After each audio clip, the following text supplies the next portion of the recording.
Oke, selamat datang teman-teman. Selamat datang di channel saya TDT.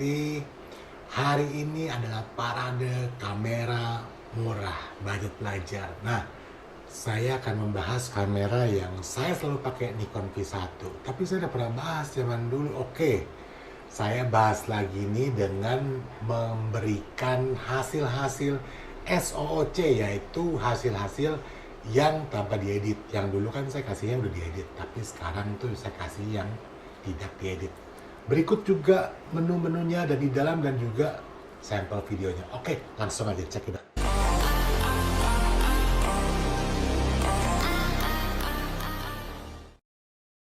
Oke teman-teman, selamat datang di channel saya.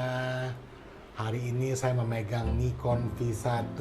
Ini kamera saya pakai terus. Mungkin udah 3 tahun nih, kalau teman-teman lihat nanti di video-video saya nih saya kasih. Ini kamera favorit saya.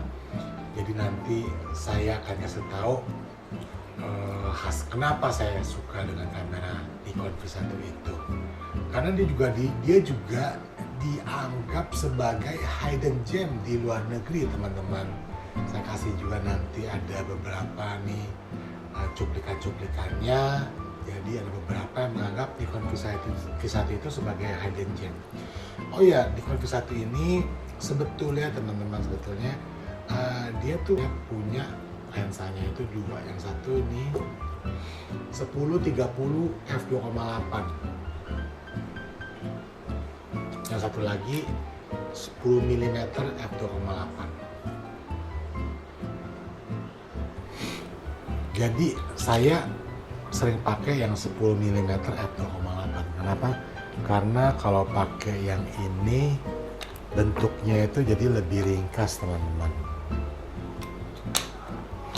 Hari ini, aduh saya pilek ya teman-teman, maaf ya teman-teman. Jadi lebih ringkas kalau pakai yang ini.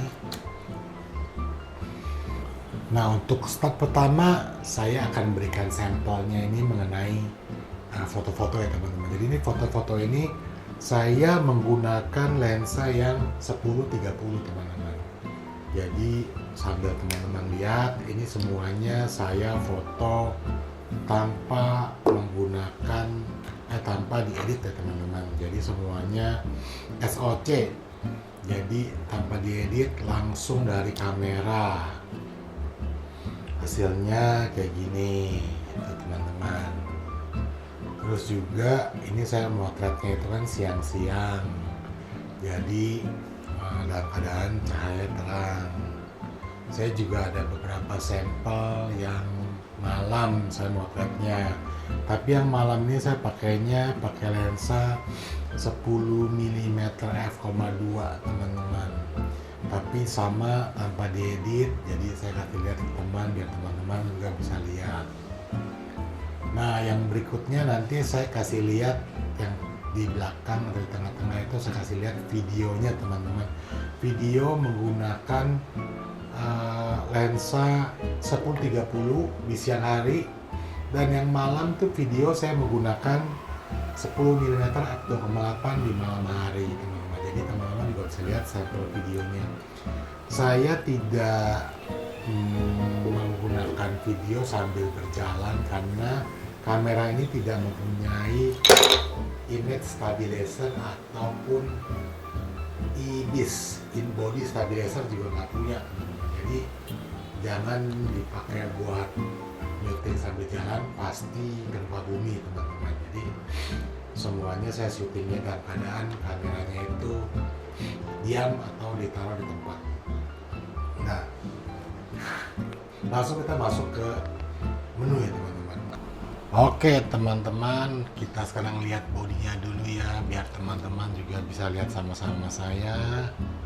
Dia ada lensanya itu, yang saya punya itu ada dua, ini 10 mili lensanya. Jadi di sini ada on off, ada shutter, ada buat rekam video, right? Di sini dia ada sampingnya ada buat audio mic out dan juga HDMI out. Ini juga ada AV out. Jadi ada 3 ya teman-teman di sini. Oke.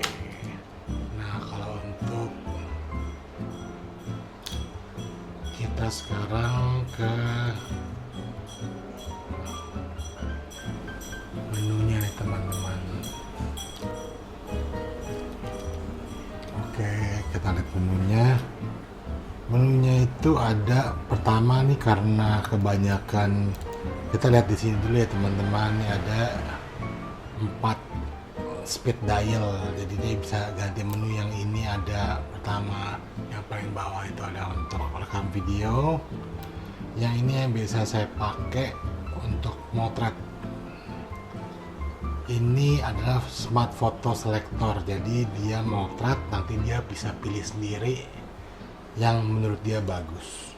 Kalau ini namanya motion snapshot, nanti saya kasih contoh juga, dia bisa motret slow speed teman-teman.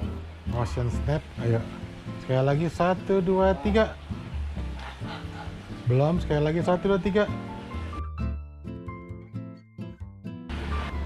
Ini speed dialnya ada di sini, jadi teman-teman bisa langsung rubah ke mana yang teman-teman mau. Di sini ada 4 tombol, ada buat erase, ada menu, display, sama play. Dan satu ini untuk ganti mechanical shutter atau ke electronic shutter. Ini buat pilih tuh teman-teman yang ini. Oke, sekarang kita masuk ke menu.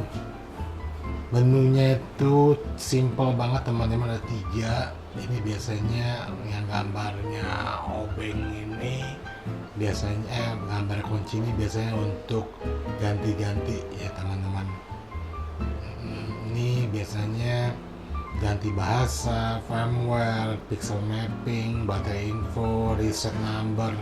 Ini yang berhubungan dengan yang non kamera teman-teman.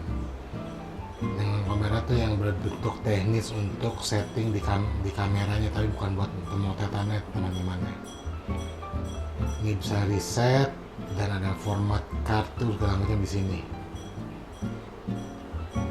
Nah, kalau ini yang kita berhubungan dengan pemotretan teman-teman, yang berhubungan dengan setting kameranya. Kita lihat yang dari paling atas ya teman-teman. Oke, dari pertama itu ada reset, jadi bisa reset semuanya. Ini ada exposure mode, biasa exposure mode teman-teman. Dia ada scan auto selector, jadi dia bisa pakai scan dan scene yang kita udah setting mau kayak gimana. Biasa saya pakai program atau mau pakai shutter atau pakai manual. Ini yang saya juga bilang kekurangannya teman-teman. Biasanya exposure mode itu biasanya di depan, biasa di sini teman-teman ya. Tapi ini exposure mode ini di dalam menu.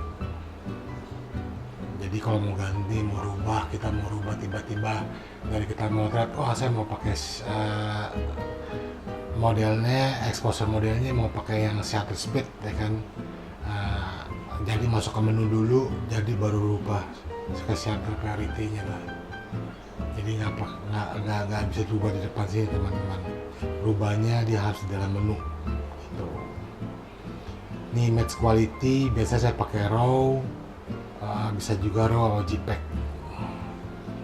Nah ini image size karena saya pakai RAW, image size-nya itu dia nggak bisa digunakan karena dia udah memakainya RAW.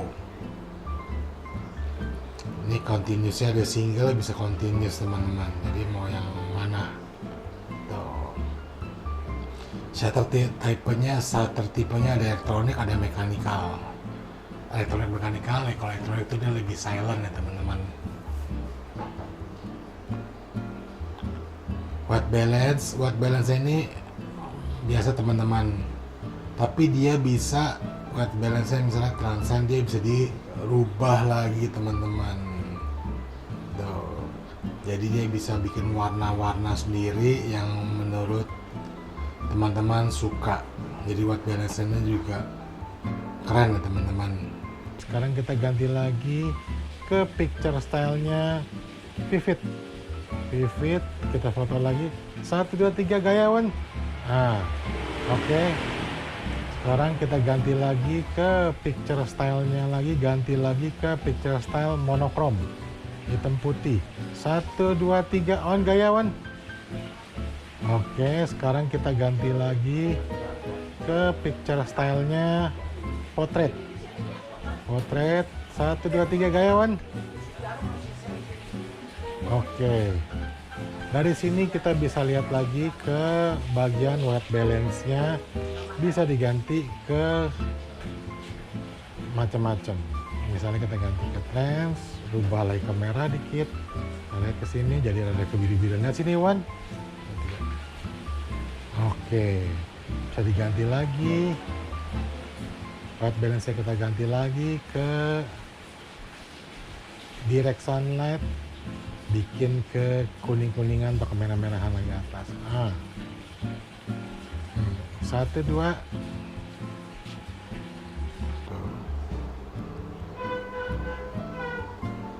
ISO bisa sampai 3200 gitu. Atau 6400 nih HI1.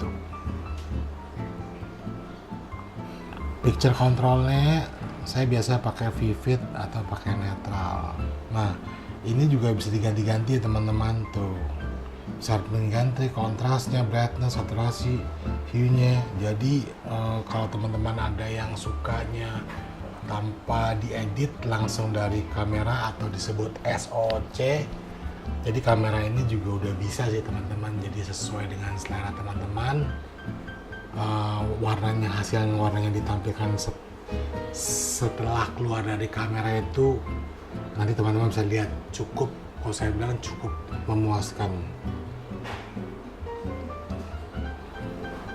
Ini custom picture control yang tadi, jadi kita bisa custom di sini. Tuh, mau di custom yang mana, mau di custom misalnya kita custom yang si netral. Tuh, bisa dirubah-rubah teman-teman.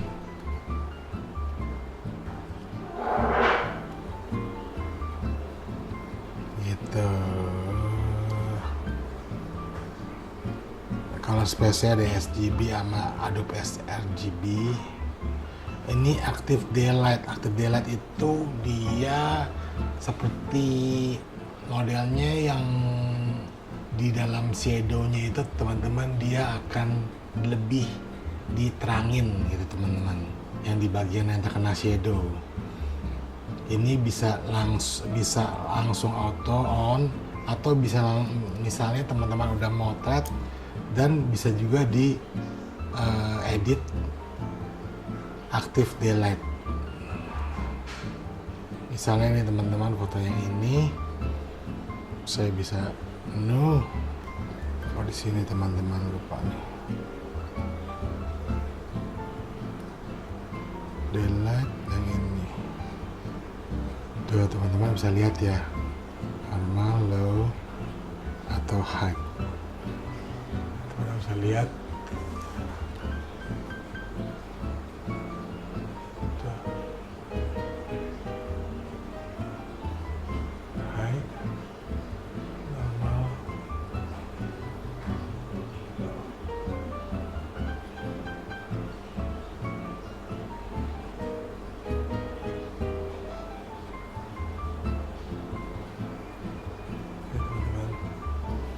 Nah teman-teman, saya akan berikan ini perbedaan sensor dari Nikon V1 dan juga ini sensornya yang Nex F3, dan juga ini ada FL6 dari Micro Four Third. Jadi teman-teman bisa bandingkan ini perbedaan 3 sensor.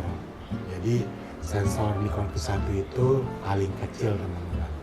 Jadi sensor paling kecil itu kelebihannya adalah autofocusnya itu bisa lebih cepat daripada sensor yang lebih besar.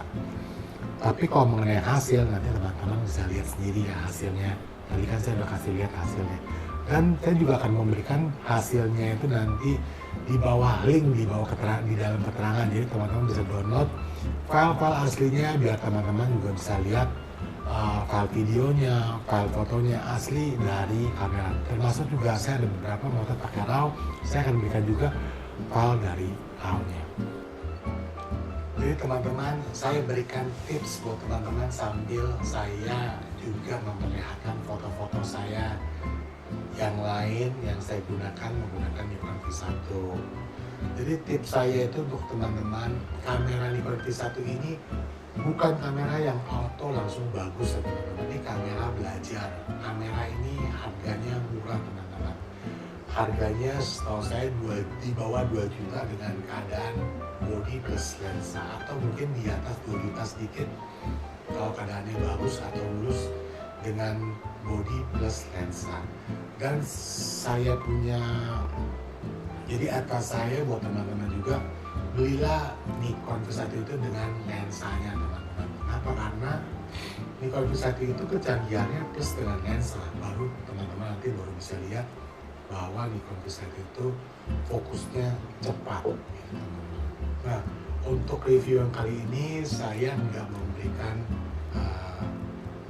kekurangan dan kelebihannya, karena teman-teman nanti bisa lihat di video saya di atas mengenai kekurangan dan kelebihannya. Tapi kalau dari saya punya pendapat kenapa saya memakai Nikon V1 itu, satu teman-teman, ini fokusnya cepat banget dan saya suka karena bodi kecil dan fokusnya cepat. Itu yang paling inti dari saya sih teman-teman. Nah teman-teman, kalau misalnya video ini bermanfaat, teman-teman bisa thumbs like dan juga komen teman-teman. Itu yang penting karena saya jadi lebih semangat dalam membuat video ini. Oke teman-teman, segitu saja video dari saya. Semoga teman-teman nggak bosan nonton video saya.